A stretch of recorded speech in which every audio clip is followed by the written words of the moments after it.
Matthew Rohrer.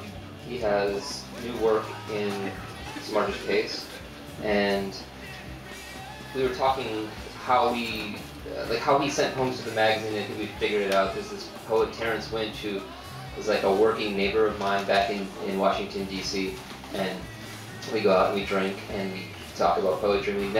He's much older than me. I'm much younger than him. And we never read the same poets.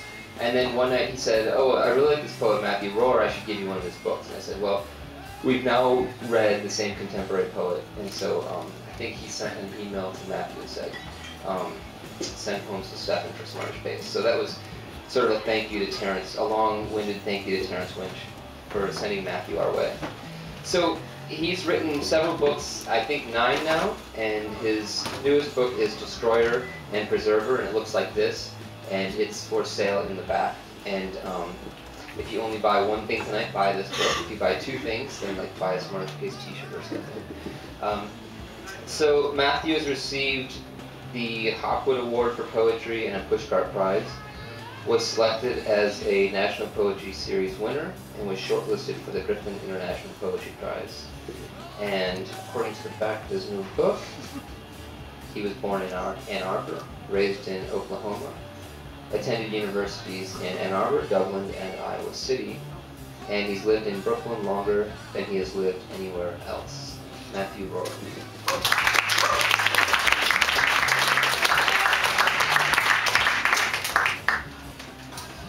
Great to say go blue. Yeah. I know there's other people from Michigan in the audience too. Thank you guys for coming, and Stefan and Claire and everybody, the other 15 people at SmartishPace who make it happen. And Joseph and Joy and too many people, I think. It's great to be here. I'm going to read one of the poems that was in SmartishPace, which possibly has some humor. Then I'm going to read poems that I wrote this month, which I've never read, which are much more acerbic, I think. At least when I was looking at them last night, they seem more so. This one is in SmartishPace, and it's called Marque Numero Dos. But then the day got away from me, holding the phone to my left ear for 45 minutes para Español Marque Numero Dos for someone else's appointment. Was lost, or I fell into a hole and no one could see me pulling on my face or hear me screaming. And then I just hung up and walked out into the blue bloom of love and needed to eat. I ignored the phone. At what peril? The room swelled a bit to fit my new silence. And my shirts were on the floor. There was no one could touch me. A sunny day is a sufficient cathedral, though I have not finished with you, Dr. Wong. This is called Morning. The sun comes pouring out of the ground. The morning has its attendant music. Hello, Magnolia, sweeping the bricks. The mayor doesn't want protesters to speak to the press. He swoops in at night on dark wings from a distant planet. Silence, silence, some plastic bags blowing down the avenue. In the morning, it's just us, coffee, a little radio that says music is the antidote to all the pain and sorrow. The sun gently rests its elbows on the moon, avocados spread across toast. Vote for hate.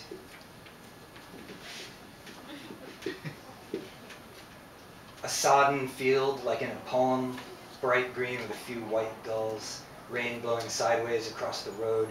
I remember driving out here when everyone had signs in their yards. Vote for hate. A farmer who entertained the kids for a while and took some pills. Sticking out into the ocean, we get served a little slice of euphoria. Finally home, I press my wife up against the kitchen counter for a moment when the kids walk away. Huge wet flakes of slush fill our eyes and take down trees. Our lives will never be the same, says the boy. He means the trees. Some horrible wind has swept them up. Oh, this poem was also written in Prospect Park. A flower in the barrel of a gun. People whose minds won't stop and aren't stopped, who won't stop talking, walking through the park. All the leaves are yellow and underfoot. Oh yeah? Is that right? America is doom?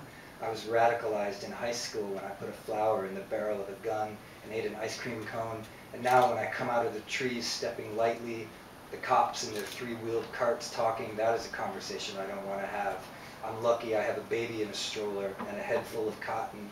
No one says a thing. I float 2 inches above the autumn path.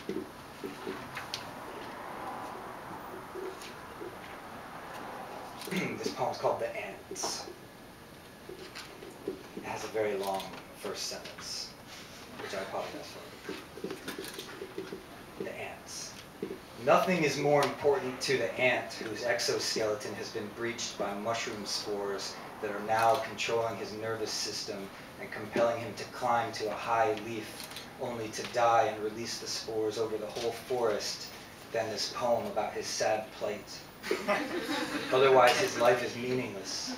Forage, chew, recognized by scent, abdication of the will, a huge wind that comes and sweeps his fellows off the grass. When he dies up there in the treetops, the mushroom grows right out of his head and breaks open, lightly dusting the afternoon. Everything he thought he was here on Earth to do has been left undone. I put down the science magazine written for elementary school kids in which I briefly disappeared.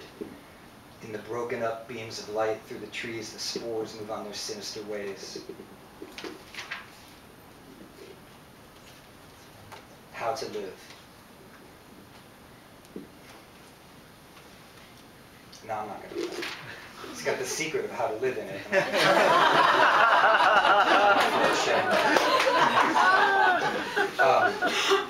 This is called I Know He Wanted to Live Forever.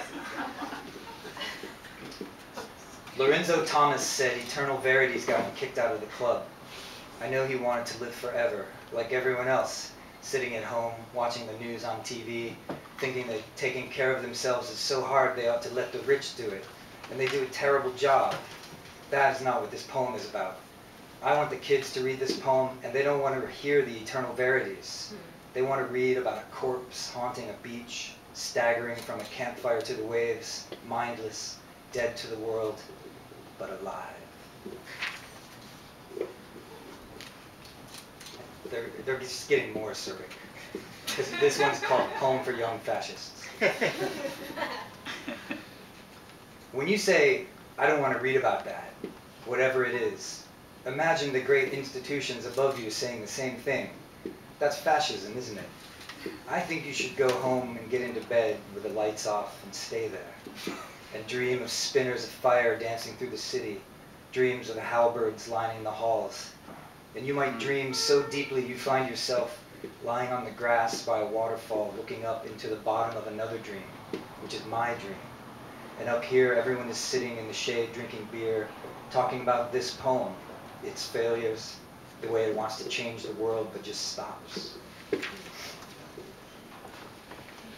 This is called The Sheep. The dingoes aren't ready. The docent is over-prepared. The gray goose of Africa almost died out, but here's one with a green beak, and me looking at it with my daughter. She's about the same height. In a totally clear sky, the emu, like a terrible lampshade, paces behind a rope. Look into his eyes, bright orange, strange. Maybe it's a she. She doesn't seem happy. Several hundred Hasidic Jewish kids wearing cowboy hats are also in attendance and swarm around me, and I presume, because I am dressed in a hobo's coat, expect me to help them, which I refuse out of pride, but soon regret and stand among them, feeding pellets to the sheep.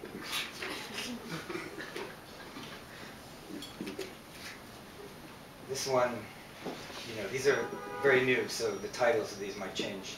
Like this one called I Am Woman, Hear Me Roar.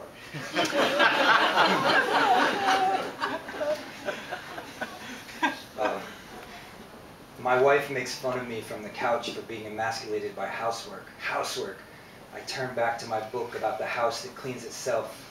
I mark some pages to return to later, while I drift through a mist to a time when I roamed the town's drainage ditches and culverts all day long with my friends, where we enraged hippies, found a dead dog, saw my friend's mother's name spray painted underneath a bridge, rode our bikes to the haunted edge and peered over it into black waters where we knew to be crawdads, where crawdads did dwell.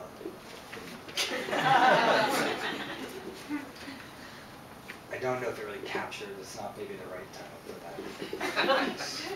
for that. This poem, you have to imagine, because the last phrase is in parentheses, which seems important, and the phrase is the brats. So when you hear that phrase, just think of parentheses. The ghost speaks. In a very small way, I do exactly what is required. Sleep up high in a cloud of wood smoke from the neighbors. My sleeping face breaks through the clouds where the airplanes glide their heavy last lift down to LaGuardia by the water. And when I blink, the stars dissolve. And when the neighbors' children scream and scream, I roll over in my bed of leaves and haunt their sleep, the brats.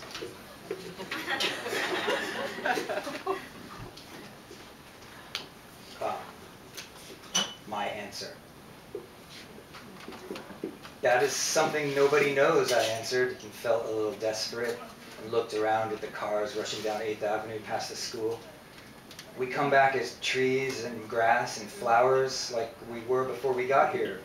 Trees and apples, is that accurate, I think? Do all the things we eat somehow permeate or form the eggs and sperm and make the children? The children have already lost interest. They are already around the corner on their way to the park. In the playground after the sun sets, handball is a challenge. Just a few planes overhead, dark blue ball, blue night, running through the trees pursued by fairies.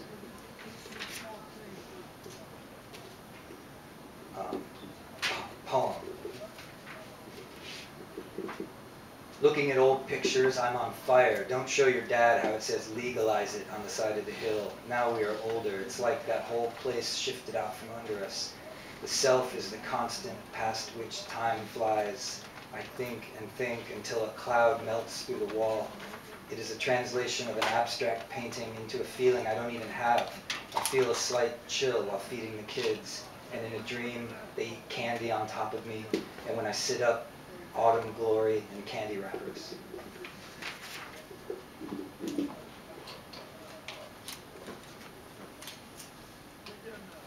Over the Emperor's City.